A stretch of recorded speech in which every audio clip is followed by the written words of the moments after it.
This tip is about always having a reason for your question. We ask a lot of questions to prospects all the time. And you ever been asking questions, you can almost feel the client or the prospect being a little hesitant to give you the answer? It's like, sales rep, what are you going to do with that information? Well, tell them what you're going to do with that information.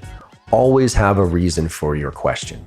And by the way, this is going to help you come up with better questions. So as you're preparing for your meetings and you're coming up with questions that are hopefully specific to that client, think to yourself and assume that the client is going to push back on you and say, why do you need to know that?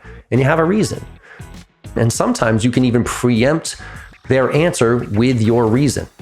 For instance, I used to sell IT services. And when I would work with a client, I'd always ask about who the competition was. And sometimes I'd get that hesitance. I'm not willing to tell you that, right? We're talking to 3 different vendors. And it wasn't that I was going to change my approach if I knew who the competition was. I just needed to make sure they were comparing us to our peers and not everybody else.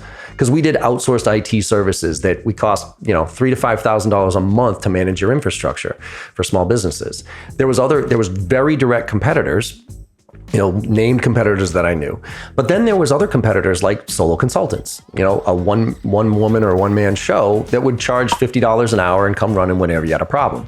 Then there was a group of engineers, 3 or 4 engineers that would get together, some best practices, maybe charge $100 an hour, blocks of hours. And then there was us, monthly recurring revenue, monthly recurring service. And so because I got that hesitance so often, I would actually start giving the reason before the client even answered. So for instance, hey, so who else are you talking to? And look, the reason I ask is because if you're talking to us, all covered corporate IT solutions, then you're comparing apples to apples. But if you're comparing us to a solo consultant and a 5-person IT shop, you're comparing apples to oranges to lemons, and you're going to have a hard time making this decision. That's why I'm asking.